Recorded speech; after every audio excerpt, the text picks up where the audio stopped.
Hey,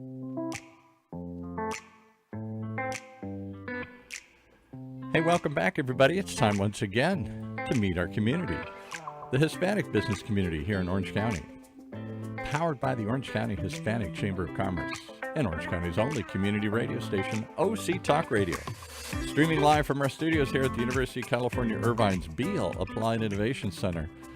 Well, we've got some wild animal trainers here today, I think. Is that who we have, John? Bring us in. Welcome, everybody. Thank you, Paul. Thank you, everybody, for tuning in again to our community podcast show powered by the Orange County Hispanic Chamber of Commerce.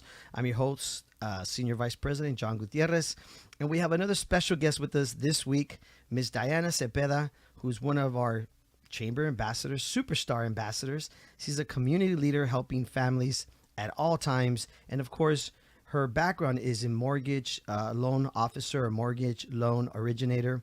She has 20 years plus of experience in working in different states. And we want to not only welcome her, but also welcome her cute little puppy, Violet, a.k.a.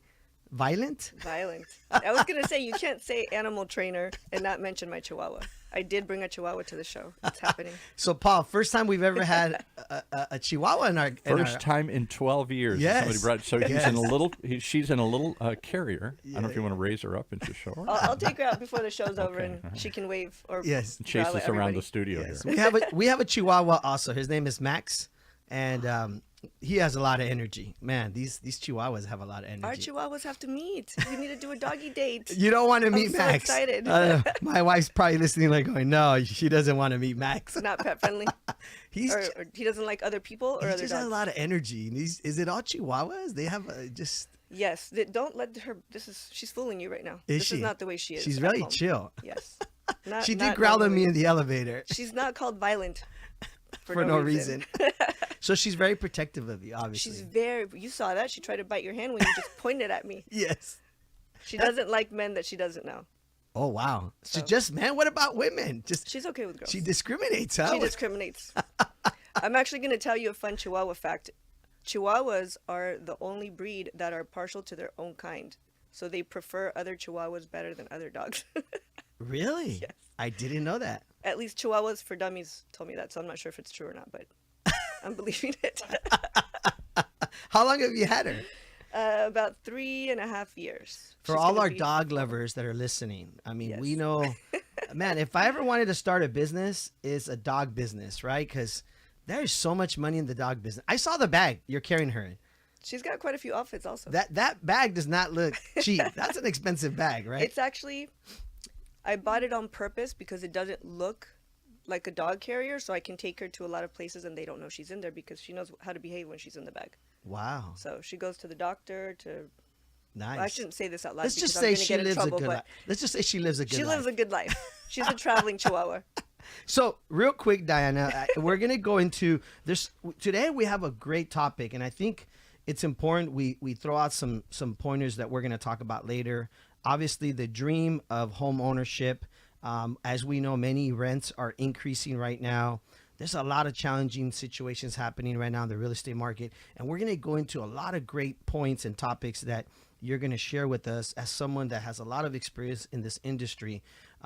We'll go into things like, tax deductions, tax credits, building equity, right? Things like this, building wealth, all the education behind doing what you do, right? But first and foremost, we want to get to know you and how you got to this industry, because it's important we share with our listeners that this is a very important industry we need in our economy. And obviously, as a member of our chamber, tell us a little bit about you. Tell us about you, where you grew up, your family, and then how we all ended up connecting. I can't prepare for these questions, John. I can answer any mortgage question. Now you're putting me on the spot. Okay, I'll give you a little Diana detail first, because he said I've been doing this over 20 years. And then you said I've been doing this a long, long time. You're making me sound archaic. I started when I was 4. So Yes. You started when you were 2 years old. I started when I was 2 years old. Yes, yes. So actually, my family is from Mexico. They're from Juarez. Okay. I was born in Los Angeles. I'm actually the first generation born in the United States.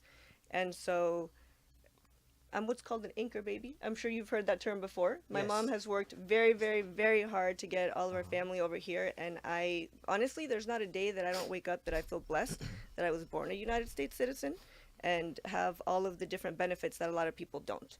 My mom worked really hard to get us a house when I was very young.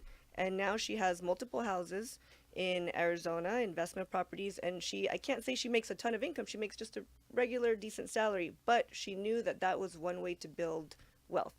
And I'd like to say that's the reason I started doing mortgages. It really isn't. It fell in my lap. I was actually working at a law firm, and a buddy of mine who, his name is Fernando Moreno, in case you hear this, he actually got me the job at the law firm. That fell in my lap. I was only there 1 year, and he calls me one day and he says, "What are you doing tomorrow?" I said, "Well, I'm working." He said, "No, you're not. You have an interview with my boss." Really? So the next day I showed up at a mortgage company and they hired me. I started the next day. And it was back then cold calling. So you have the white pages with everybody's phone number. That's right. And my boss said, "Call all these people and see how many social security numbers you can get."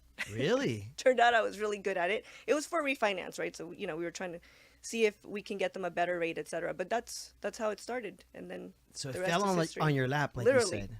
And you fell in love with it. I did, because the very first loan that I did, the family's always so grateful. They pretty much cried when I, told them that their loan had closed. I actually went to the house when the realtor gave them the key and, took pictures when they were opening the door. And it was so rewarding. And I just said, you know what? I can see myself doing this for a long time. It was a changing moment for you, right? It was a very, very big changing moment. See, I'm already can you hear my voice changing? I'm getting a little emotional. You've It's shared such a big shared deal. some of these stories before with us on how there's some families, low income families or families with challenges, that's very important to you, right? That's dear to your heart. It is, and especially in California, we know that the houses here are very cheap, so you don't really need a lot of money to buy them. Look at my eyes. My I eyes just know. lit up. It was a joke, in case you guys didn't catch that. Obviously, We see all those jokes on like social media, and it's like a little house falling apart, like in the street somewhere, like, and it's like $1 million or Yes. something, right? It's insane how expensive homes obviously became in the last several years. exactly, and Right. not everybody is going to be able to purchase in Orange County, but they should be able to purchase somewhere. The plan is, or the idea is, that they just need to prepare. So one of my struggles is that I have clients come to me, and it's already really late. They're buying their first house when they're 50 years old, and they say, "Wow, Diana, I'm never going to finish paying this off." And I say, "No, you're probably not. However, well, unless you live to like 100, I think I'm going to live at least to like 100. But they're doing it for their children. They want to put their children in a better financial situation." And I just thought, well, why don't we start preparing our youth a little bit sooner so that they can buy a home when they're in their late 20s or they're in their 30s. I bought my first home when I was 20, but it's because I was in the mortgage industry. Okay. Right? So it was easy for me. But most people are not educated regarding the benefits of home ownership. They don't understand why it's a good idea to do that, especially the youth. So they never try, and they don't do anything to prepare. It's interesting you bring this up, education behind learning the real estate industry, right? Because I was just with my son at his high school. He's preparing for the next semester and all this, and some of the classes, right, that the counselor's suggesting, and there's like economics, right, in some of these classes. It's interesting that in our, let's say, high school, we're not taught some of these things, right, that are important. The financial aspect of real estate or building wealth, like you said. Lots of those things. And so that's one of the things I actually spoke to you about last week. I wanted to create some type of education, not necessarily to get clients for myself or even just for my clients, just in general for the population, because I do this because I like to help people, and even if I'm not their loan officer, I still want to help them get into a home.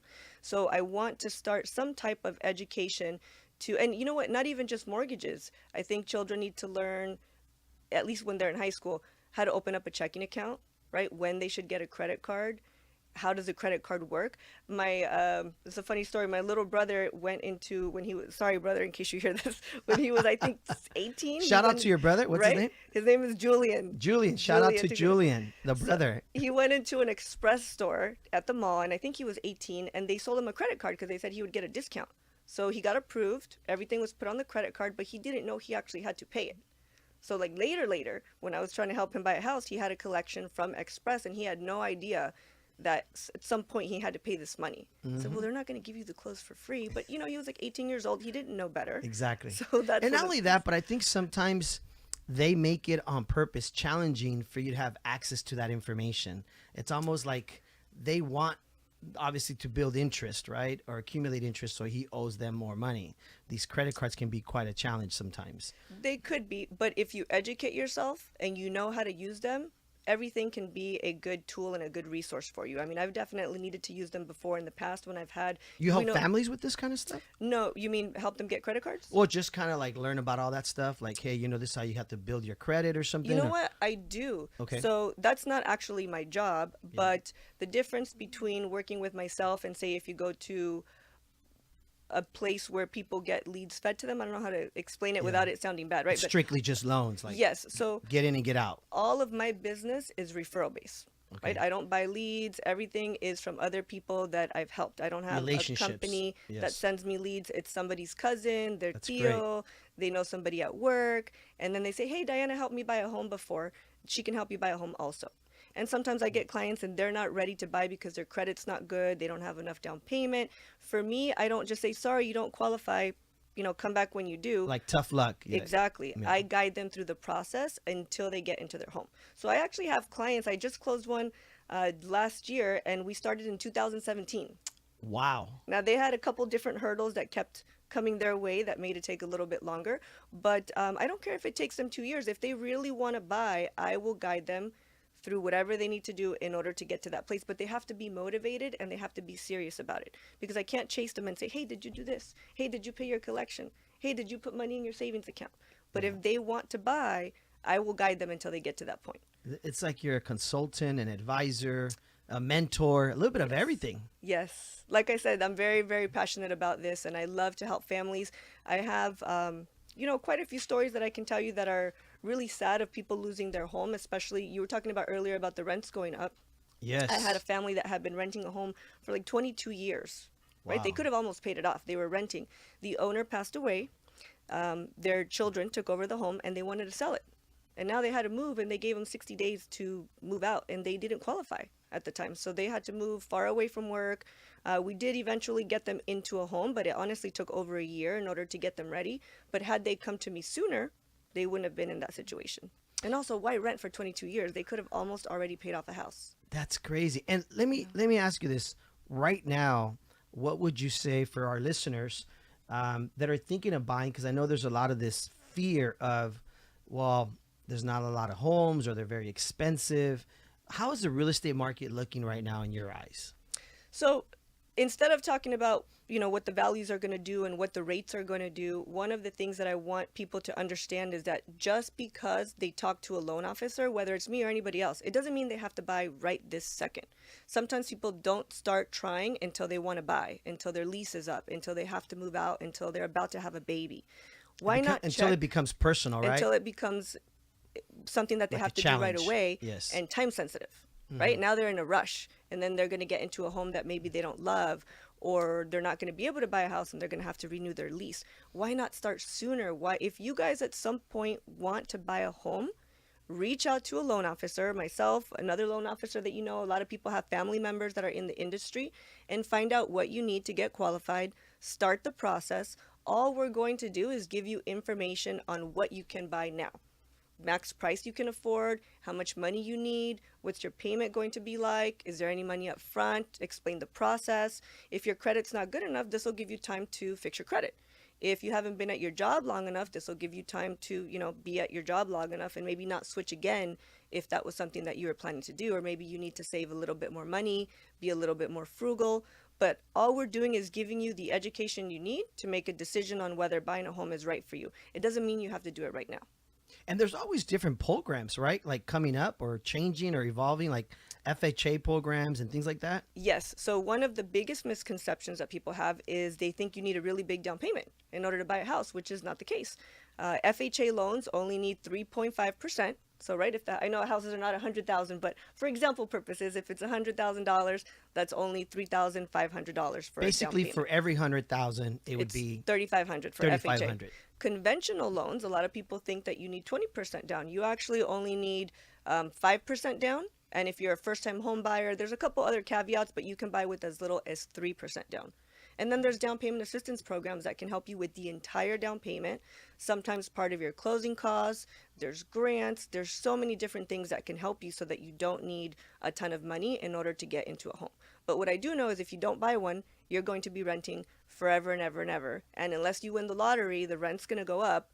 Your income's going to go down, right? If you don't have a really big pension. So when your income goes down and your rent goes up, where are you going to live?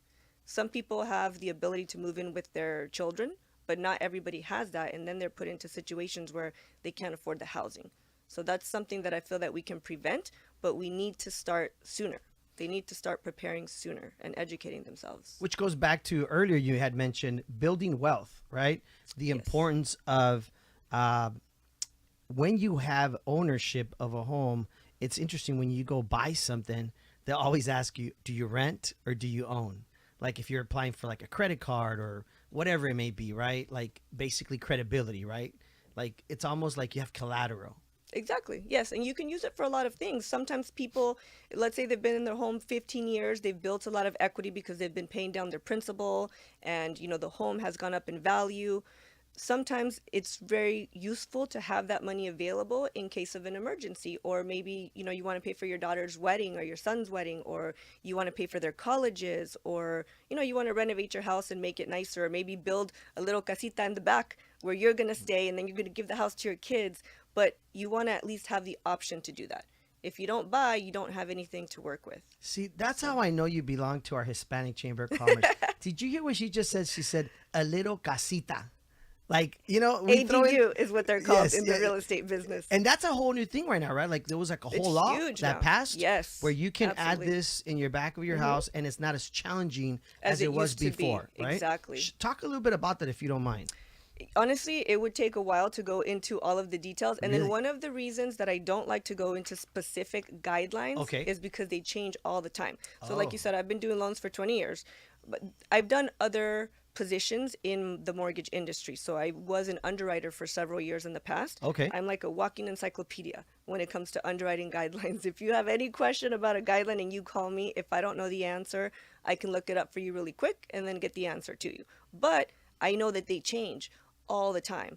So since this is recorded and we're probably going to post this, That's right. I don't want to say the rules Yes. and then it changes. We won't go into details. But I'll tell you, I can get you the answer. So if that's something that you're interested in, you know, give me a call, give John a call, and we'll get you guys But they're all called the information you need. ADUs, right? ADU, additional dwelling unit.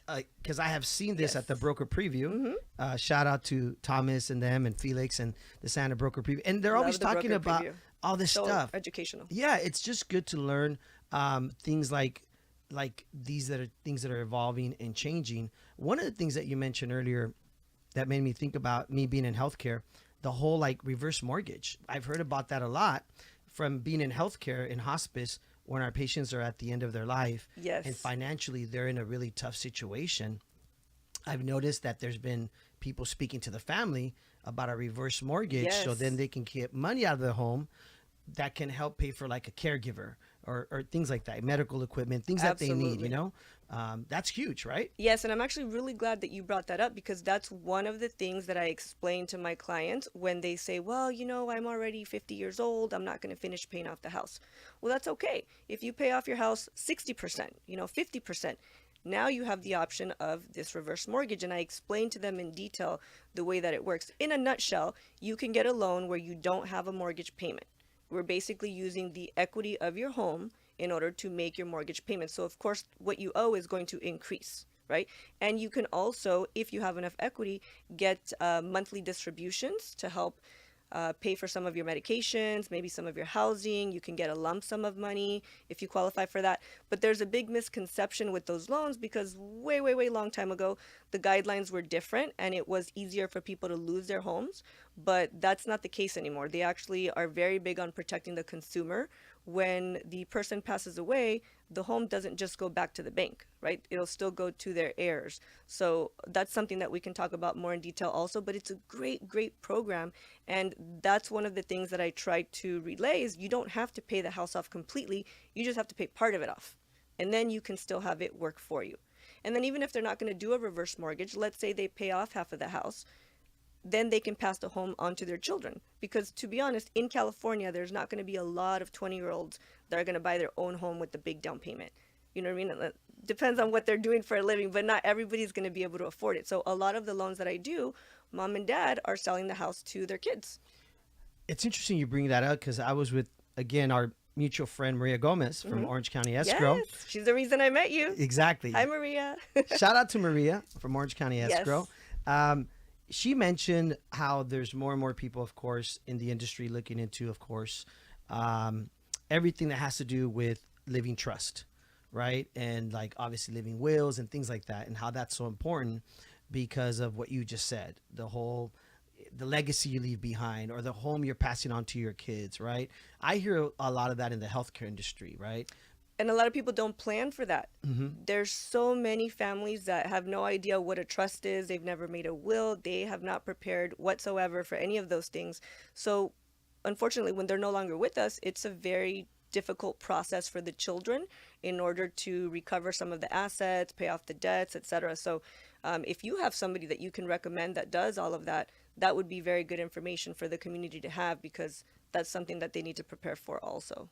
Yeah, I know Maria Gomez mentioned she knows somebody good. at Orange County Escrow there that she works with. And we were just talking about that because, of course, me working with seniors, Paul, right? I mean, at the end of the day, us, as we get older, we need to put You're not old yet. power attorney. Well, I'm almost 50, you know? So, Why are you looking at me when you say seniors here? Paul, you know, living trust, living wills, power attorney of healthcare. That's what we deal with in healthcare. But then also the power of attorney of the financial aspect of your will, or, you know, all these things. And so I think it goes back to what you said earlier, preparation, education, right? Building wealth. And then you mentioned tax deductions and tax credits. What is that about? So that's just one of the things that I feel people are not educated on when it comes to being a homeowner. They don't know of they don't know the deductions they can get, the credits they can get. They don't research it. So they don't see that. A lot of times when they look at their rent payment and they look at their mortgage payment, they just say, oh, my mortgage payment's going to be $200 higher. It doesn't make sense, right? But if they took the time to educate themselves or speak to somebody that says, well, you're going to get this much of a deduction because of your interest, and this much because of your property taxes, and this much of your payment is going towards your principal. So really, you only count the interest as your rent. You're really paying a lot more for the rent than you are for the mortgage. It's hard to grasp that sometimes without seeing actual numbers, but that's one of the things that a lot of people don't understand. So when they're just comparing their rent to the mortgage, they need to look at all the benefits of it in order to see what the difference is and why owning is. I know it's not for everybody, but for a lot of people, it definitely will help build their wealth. So if somebody wanted to hire you and as a loan officer, what do they do? Where do they find a loan officer like you? So there are, gosh, I don't even know if I should say thousands or millions. There's so many people in the industry right now, both real estate and lending, and there's amazing loan officers at a lot of different companies. A lot of people, like you said, they already know somebody that is a loan officer. Maybe it's a family member. If they wanted to get a hold of me, you can just give them my cell phone number. So I help people get pre-qualified in order to determine if they qualify for a home loan or not. Do you want me to explain a little bit of the way that works? Let's say somebody came to me that wanted to buy a house. Sure. We got a couple minutes because Paul's giving me the dirty eye already. Yes. So I'll try to summarize it. But if you're interested in owning a home. I don't want to get Violet upset here. So she gets violent. She gets violent. Right? Chihuahua. The Chihuahua.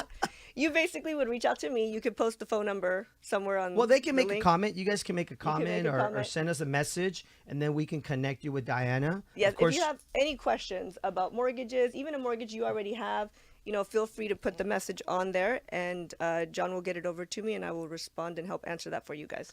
But somebody comes to me, they tell me they want to buy a house. I complete an application for them, or I have them complete the application online. I pull their credit, send them a list of documents that I need. Same thing every other lender needs: pay stubs, W-2s, tax returns, that type of thing.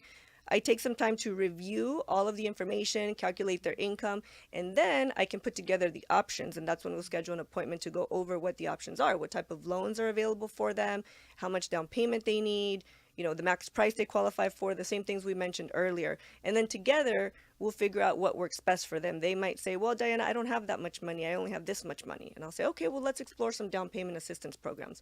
Or maybe they only qualify for 400, but they want to buy a house that's 600,000 or 700,000. So then I say, okay, well, do you have anybody that can help co-sign for you? Then we can try adding somebody else onto the loan. So it's something that we will work out together to determine what they can get loan-wise, and then they can start looking for a home. That is great. And I think the most important thing today in the lesson that we learned is Diana pointed out, do not be afraid, right? Do not be afraid to reach out to you and get this information. Like you said, you've had clients for years. You've been working with them. I've had the same phone number since 1998. It's my only phone number. It's from Arizona. I purposely don't change, which is bad because those sometimes relationships you keep, yes, right? Yeah. But when I call people in California, they think it's spam, so they don't answer me. So I have to text them. It's Diana. I have an Arizona phone number. But I have clients that call me from 5-7 years ago that say, Diana, I got this paper in the mail. I don't know what it is. Okay, send me a picture. So they'll send me a picture. It's an ad, or maybe they're homeowners insurance renewal. I'm available basically forever until I retire. For my clients that I've helped. So it's not just we do the loan application and then it's done. Well, I want to thank you for all this great information you provided us today. Again, folks, Diana Zepeda, if you need to reach out to her, she also has an Instagram, right? They can find Facebook, LinkedIn, the all whole the thing. Or leave a comment and we'll connect you with her. She's also one of our ambassadors here at the Orange County Hispanic Chamber of Commerce. So thank you for all your volunteer work. I know you're always there supporting us at our events. So we really appreciate your support. It's an amazing organization. I'm so lucky to have met you. Again, I want to say thank you to Maria because she's the one that introduced me to you guys. And once I saw all of the great things you were doing for the community, I reached out to John. I said, hey, I want to be involved. How can I do more? Well, thank you for supporting us. Folks, real quick, on that note, I just want to make a few announcements. Estrella Awards, our big gala that you and I were talking about earlier. She's excited to attend this year, Diana, for her first time. It's April 22nd. It will be at the Disneyland Hotel. So definitely follow us on social media at OCHCC, which is our Instagram. Or you could also go to Orange County Hispanic Chamber of Commerce on Facebook. And of course, we also have our Youth Chamber A Day in the Life event today from 6 to 8 p.m. at Santa Ana College. Thank you, Santa Ana College, for hosting us. And that's a great event where you can bring a senior in high school or any of your college students. And they're going to be, actually, there's going to be a panel of leaders and they get to speak to them. We're going to have board members. So it's going to be a great event tonight at Santa Ana College. And then we have several mixers coming up this Friday and next week. So definitely stay tuned. Go follow us on social media. I want to thank our special guest today, Diana Zepeda, who, again, one of our ambassadors and a community leader, and of course, a mortgage loan originator / superstar.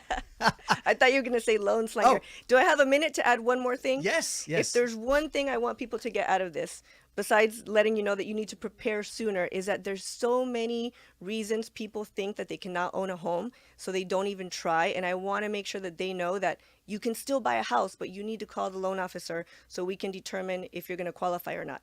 Like if they just got their social security number, you could still buy a house. If you only have a work permit, you could still buy a house. If you don't have a big down payment, you don't have to be at your job for 2 years. I have had clients that have been at their job for 1 day. You can still get a job. You have to have a history of employment, but it doesn't have to be at the same place. You can have up to 4 people on the loan. You can have a brother or a cousin or somebody that lives in another state. Basically, don't be afraid, right? Reach out to you. Don't be afraid. Try. We can make it happen for you. Reach out to Diana, folks. Thank you for being here. We've run out of time. I'm so sorry. I'm getting the dirty eye by Paul over here. And let's not forget, thank you, Violet, for being here with us. Do we want to show her? Let's show Violet. Let's show Violet. Paul, don't get too close. She doesn't like men. I'm backing up. let me back up. Go ahead. We're going to give a shout out to all the dog lovers out there. This is Violet the Chihuahua. Look at her. That is a killer dog if ever I've seen one. That's Yo quiero Taco Bell. She's so cute. Paul, take it away. Thank you all for tuning in to our community podcast show powered by the Orange County Chamber of Commerce. Have a good one. See you next week. Well, there you have it. One more reason to tune in each and every time to meet our community, the Hispanic business community here in Orange County. Powered by the Orange County Hispanic Chamber of Commerce and Orange County's only community radio station, OC Talk Radio. Streaming live from our pet-friendly studio here at the University of California, Irvine's Beal Applied Innovation Center.